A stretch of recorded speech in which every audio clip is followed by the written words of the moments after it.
Every once in a while, a game will stop me in the middle of my tracks, and like a deer in the headlights, I can't help but look. How I stumble upon said game is seemingly random, as it differs for each instance. I love it when a game can grab my attention almost instantly, capture my imagination, and make me curious enough to learn more about it. Whether it be an intriguing title, creative art style, or positive word of mouth, I can get behind any game that has something fun going for it, big or small. Luckily for me and you, the game we're checking out today has all three, and that game is called Figment.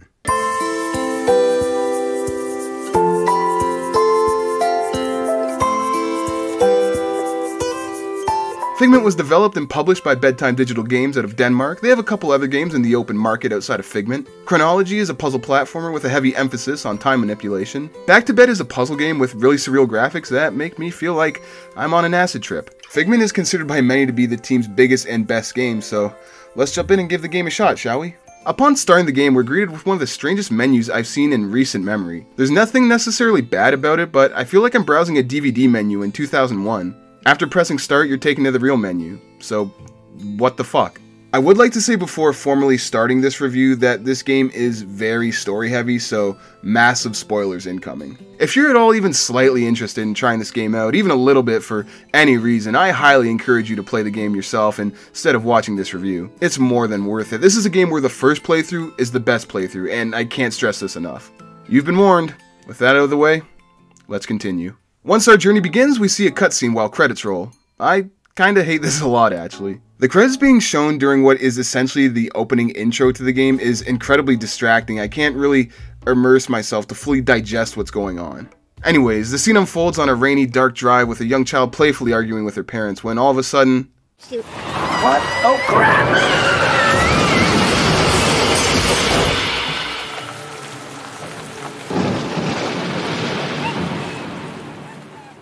Things took a turn for the worse rather quick there, didn't it? I guess that's what I get for judging a book by its cover. Last time I did that. Let's move on. Now we're greeted to the two protagonists of the game, Dusty and his overly cheerful bird friend Piper. Wake up! Come on, you lazy bum! Wake up! Oh, you? Go away, I'm sleeping. This exchange is but a small taste of more to come and did a quality job of setting up my expectations. Dusty being the wisecracking, sarcastic personification of dry humor. Piper is the exact opposite. She's upbeat, positive, and always optimistic. Any insult Dusty needlessly tosses in Piper's direction, playful or serious, never sticks. It's like she's made of rubber. Some of them are pretty mean. I was shocked to hear them uttered by something that looks like a reject from Where the Wild Things Are. You do remember I'm called Piper, right? Whatever, Turkey did. Life's hard sitting around doing nothing all day, so it's time we stretch our legs and get some exercise by getting some ice for our cider beverage. This is where we get our first taste, no pun intended, of the gameplay Figment has to offer. Flip a switch here, grab an item there, have your drink stolen by a four-armed nightmare. That escalated quickly. When Dusty returns home, he's more worried about his scrapbook, which I didn't even notice was a thing until he pointed out it was missing. It's given such little screen time and value up to this point, so seeing him so stirred up about that was kinda weird to see. While tracking down the menace who robbed us of our valuables, we come across our first combat opportunity against this purple tentacle. It's very simple. A light sword slash and a heavy sword spin, which does more damage but has a wind up to it, and a dodge maneuver used to avoid oncoming attacks. It says bare bones as a bare bone, but as you'll come to see, combat isn't really the main meat of the gameplay. As bare bones as a bare bone. That might be one of the worst analogies I've ever done in my life. After disposing of a few more tentacles thrown our way by the Nightmare, he retreats to Cerebrum City. This is where the game really begins to open up. Consider Cerebrum City the hub of Figment, the center home that links each interconnecting world together. There's a wide range of emotions taking up shop in the mind that you can talk to. They don't speak to you in person, nonetheless their personalities still shine through. Pride, anger, optimism, stress, and more all vent their frustrations with the situation at hand. Very interesting choice to have Tom DeLonge as the voice of apathy. Whatever, the mite's in a rough state, but what you gonna do about it? Here we also meet Mayor Relic. He gives us the lowdown on what's exactly going on and in rhyme to boot. A trauma in the mind has unearthed 3 nightmares that are now running amok, poisoning anything they see fit, tainting the environment and creating chaos with each step. One nightmare has escaped to the right side of the mine, the other to the left, with the third and final nightmare, our friend we met earlier, traveling through this tube which goes deeper into the mind. Our first task towards bringing the mind back to a healthy state is tracking down the nightmare that retreated to the right side of the brain, the plague. Travel there and holy shit, is this place gorgeous or what? The right side of the mind is the side that controls creativity, imagination, colors, visuals, and various other vivid aspects. Abstract architectural designs and wacky plants strewn about, it's also luscious and beautiful. I feel like I'm wandering around a kid's book from my childhood, like a figment in my imagination. Oh, there's lots of unusual puzzles that feel out of place, but rest assured, they're all small steps towards the greater goal of reaching the plague. As someone who hasn't played many puzzle games, I can't give a fair opinion on how difficult these would be for someone with more experience within the genre. Aside from some of the trickier moments in, say, Half-Life 2, I don't play any games that offer up many problem-solving bits that require more than a few seconds of thought. Even then, these two are completely different from one another. I do like what's here though, like the level itself, the puzzles are ultra creative. For a quick example, without giving away too much, one of my favorites had to do with these poison flowers. You have to bounce the poison off mirrors across different areas to melt down a barrier to be able to play instruments for an ear tree. An ear tree. At least it's not a lang tree. It's not all one linear journey. Along the way you'll find collectibles called remembrains. Very clever. These are optional, so you can disregard them if you want, but these piece the story together to give you a better scope of events. It's all completely up to you though, leaving everyone's individual interpretation of the story open-ended. The highlight of the right side of the mind undoubtedly has to be the showdown with the plague. He joyfully sings to you about all these negatives that he wants to almost inject you with. He's giddy. He's over the moon at the chance of doing this, of hurting you so much. It's at this exact point where I think I really got what the nightmares were all about. All the brown smog and enemies spreading like doubt, slowly manifesting into something greater. The plague expressing all these dark feelings and trying to take over, but we can't let it win, no matter how hard the battle. When it's all said and done, the fog dissipates away, revealing the beauty that was clouded this whole time. Like a breath of fresh air, what's old feels new again. However, we're nowhere close to being done.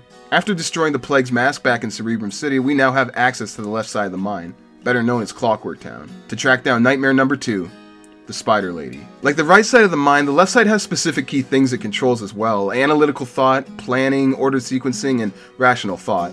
At least that's what this Google image tells me. You can really tell that's what's going on the left side here. Very mechanical, lots of machine parts, symmetrical shapes with a straightforward layout. This is what I imagine a lot of stereotypical puzzle games sort of being like. Puzzles which require some time because of the trials and hurdles you have to jump over. You're stuck. Take a minute. Figure things out. You're not dumb, it's just a mildly challenging puzzle. It's a stark but appropriate contrast to the right side of the mind. It may not be as fun, but it's true to its roots. Pure thinking puzzle gameplay, no bullshit. It represents and provides that baseline fundamental challenge that the right side kinda lacked. It's the duality of two completely different sides of the mind being represented through art and eccentric imagery to create one overarching connected story that really made me appreciate Figment for what it was. Taking on the Spider Lady was memorable and provided a decent challenge. Like the plague, her musical performance promoting your impending doom and gloom sounds good, but frightening at the same time.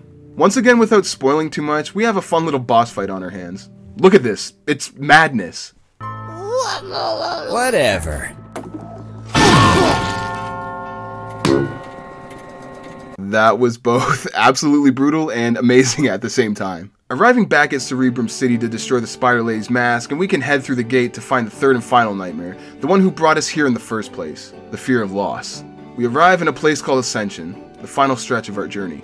A near perfect blend of everything seen up to this point, inventive level environments and playfully difficult puzzle segments, all while poison is shot out at you. I gotta say, trying to avoid level hazards while doing puzzles is extremely annoying, but it was a constant reminder that darkness was still looming and a battle was still being waged. The clash with the fear of loss is as epic of a grand finale I could have hoped for, a 20+ minute chase sequence spanning several locations with multiple puzzle spots. Right when I thought we had him done, it's too little too late, repeatedly telling us we will lose everyone. It's too much.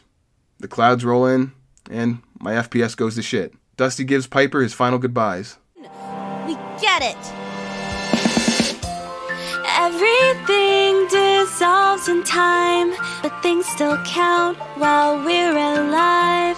Let's face our fears, live till we die, so we can go out with a smile. Let's make this count while we're alive. I won't lie, this part gave me chills. Climbing up the stairs just beyond us, I had no clue I was approaching the end of the end. There he is, perched on top of a demolished car dashboard. When I saw this, it all came full circle. Everything made sense now. All the road signs I passed, memories I recalled, negativity I destroyed, all led to this realization. I can't recreate exactly how I felt when I saw this, but it was like I had an epiphany. Can you recall a scene from a movie that had your jaw hit the floor? For me, it was kind of like how every twist ending of every Goosebumps episode I ever watched when I was younger actually left me gobsmacked. Even then, I can't properly describe it in full. In a manic voice, the Fear of Loss shouts, "Sadness must swallow everything." The ground beneath us breaks and it's on. Now just give up and let yourself go. Now let me take your sanity. Just give it, let sadness flow. This is one thing I absolutely wanted to talk about earlier, but couldn't really find a comfortable place to sort of put it in, was anything that has to do with voice acting within this game. From Dusty and Piper to the Nightmares, everyone's role is done beyond well. The portrayal of emotion, their range and scope, their actual skill in the art, and making these characters come to life with the power of their voice is something I can't praise enough. It's excellent. Fighting the Fear of Loss is as standard as it gets. Not that it's basic or underwhelming, but it's a formula we've seen many times before. Dodge a string of attacks, and once that's done, he's right for the picking. Attack as many times as you can, rinse and repeat. Now backed up in a corner with nowhere to go. The Fear of Loss knows his reign of terror has come to an end, but he warns us. Come put an end to me if you must, but your precious bulk will also fall into oblivion. And your quest will have been in vain.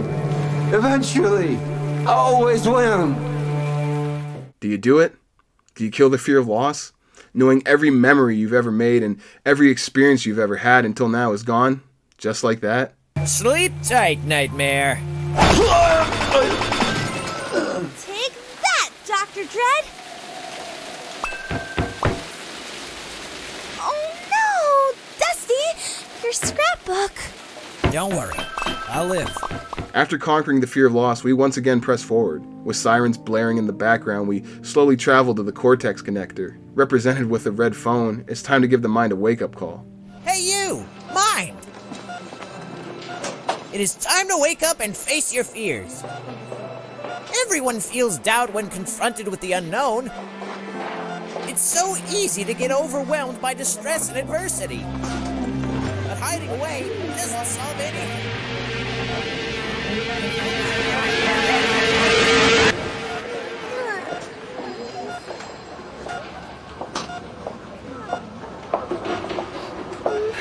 Come on, you lazy bum! Wake up! It took me a minute, but those words sounded so familiar. Come on, you lazy bum! Wake up! Mom! Come in here! I think Dad just moved! What? Are you sure, honey? He just moved his head! I swear! Oh, my head. Oh, thank God! He's waking up! That's it. That's Figment. Holy fuck, man. It got me. I got a little teary-eyed. I didn't go full puppy dog whimper, but I got pretty damn close. Giving this game credit where credit is due and all the praise where I think it's deserved, I still can't do it justice. The visuals, the voice acting, the creativity, the symbolism all come together to create one memorable experience. As far as expectations versus outcome, Figment exceeded all of them. Going in just based off a cool looking art style, I found substance, emotion, and passion.